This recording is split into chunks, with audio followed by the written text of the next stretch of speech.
looking a little bald. Yeah, got a haircut. Again, for the third time. Good morning, students. Today is Wednesday, September 23rd, 2009, and you're watching LTV Jumpstart. I'm Hunter Crossett. And I'm Matt Price. Next up, we've got Kayla Ham with clubs, Drew Wilson with the sports, and Sean Cannon with your local weather.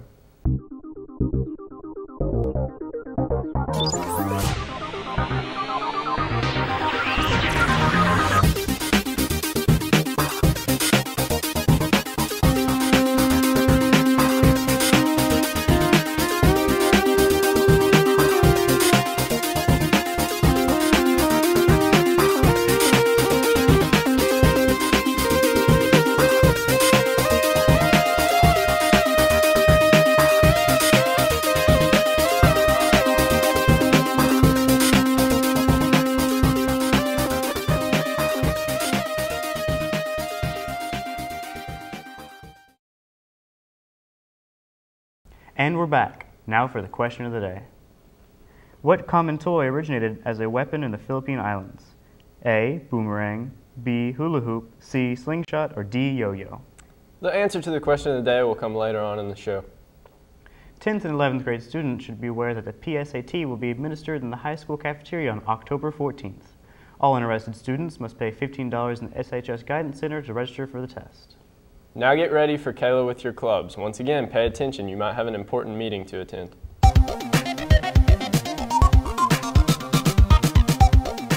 Hello, I'm Kayla with your Searcy High School club announcements. The deadline to sign up for Youth to Youth is September 30th. Announcements about this club will be outside in Ms. Watkins' room and on the bulletin board outside the West office. If you would like to join FCCLA, $12 dues need to be turned in by this Friday. The ice cream party will be on September 30th after school. You can sign up in the Family and Consumer Science room if you will be attending.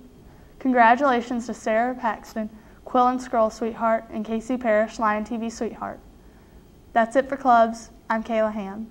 Thank you, Kayla. Don't forget that our homecoming game against Jacksonville will be on October 16th. Also, for grades 5 through 12, school will dismiss at 1:30 on October 20th for parent-teacher conference. And for grades kindergarten through 4th, school will dismiss at 1:30 on October 22nd. Next up, we have Drew with your Lion Sports.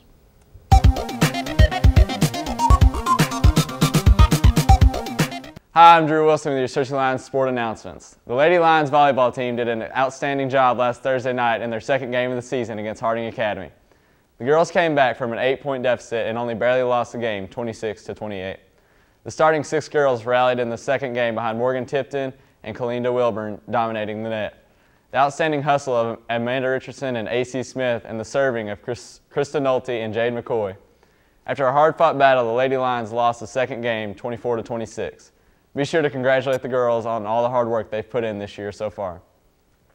Now here are some details about our victory on Friday night. The SHS Lions hosted JA Fair at the Bald Knob Stadium last Friday and set a new bar for the games to come. The Lions previously played with determination, but only resulted in losses. Friday night was a different case.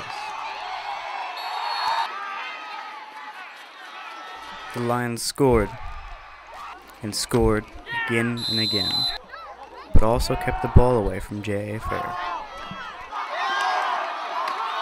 The Lions accumulated 333 yards of offense, 93 from passing, 240 from rushing. Jacob Maurer led the running game with 112 yards and 2 touchdowns. Sophomore Desmond Stegall ran for 86 yards and passed for 93 yards, with no interceptions. The victory leaves a great feeling among the fans and the players, but the team must be cautious, for this week they face Marion in the 6A East Conference opener. For Lion TV Jumpstart, this is Hunter Crossett. That's it for sports. Now back to Hunter and Matt at the news desk. Thanks, Drew. Now here's Sean with your Searcy weather.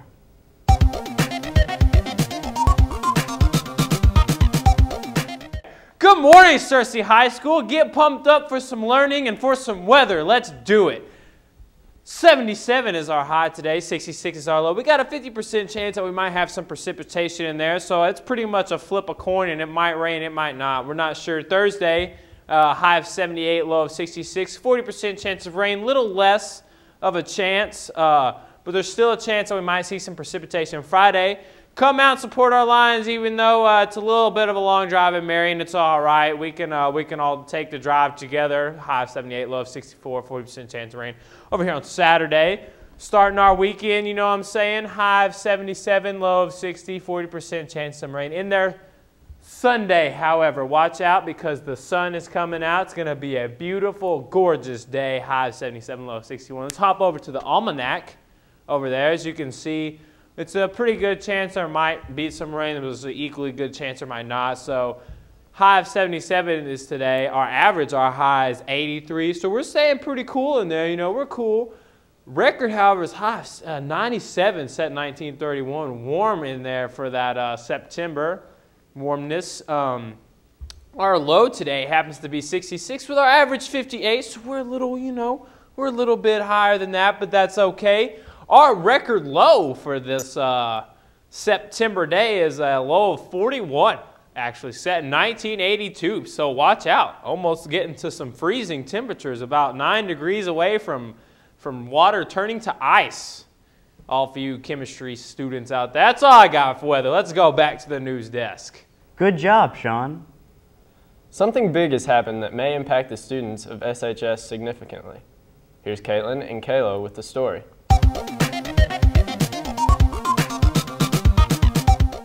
This previous week, Cersei was informed that SHS would no longer have a home football season due to certain circumstances.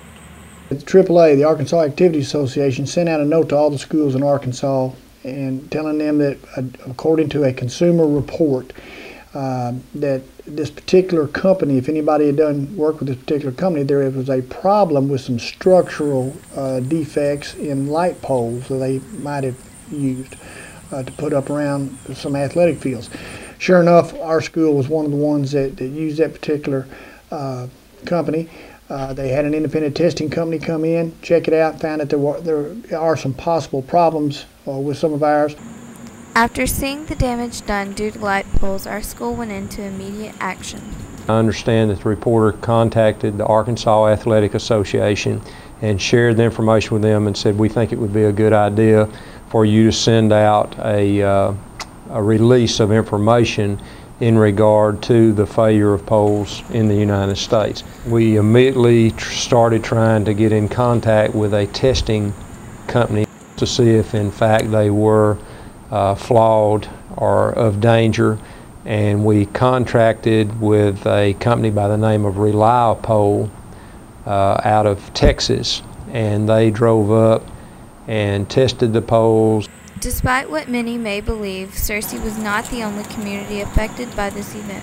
There have been 9 poles that were factually reported to have collapsed in the United States. I do not know if they were all in Texas. Additionally, there were in excess of 50 poles that had been tested, and they had reflected that they were flawed, they were defective. And one of the poles that was tested over at the sports complex was defective to the point that it posed, in their opinion, an immediate danger. Administrators and companies are currently discussing the cost of repairs to the light poles. The initial cost back in 2001, including installation and all, was probably in the neighborhood of between $150,000 and $200,000. We have been told that we will be able to use the light cages and the lights that were on the poles, so there's a savings in that.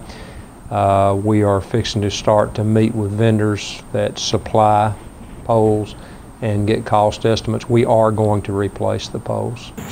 As various sources have voiced their opinions, the administration remains hopeful and confident.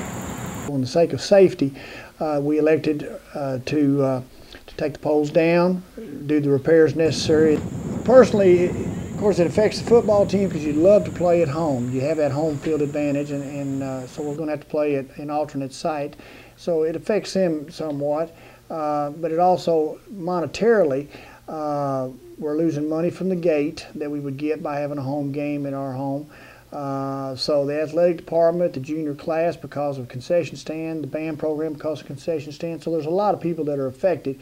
But you know, each individual group is going to be just fine. It's just again, it's a matter of inconvenience, and everybody will rise to the occasion. With the light poles currently in repair, the football team will be relocating their games. So come out and support the Lions in our new temporary playing fields. For Lion TV Jumpstart, this is Caitlin Johnson. Maybe we can get that fixed before homecoming. I sure hope so. I hope so too. Now for the answer to the question of the day. What common toy originated as a weapon in the Philippine Islands?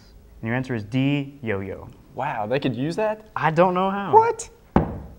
Well, I believe that's it for this episode of Lion TV Jumpstart. I'm Hunter Crossett. I'm Matt Price. Have a good day. Yesterday was Austin Miller's birthday. Happy birthday. I'm done. Late birthday. Done. Bye. I'm dodging.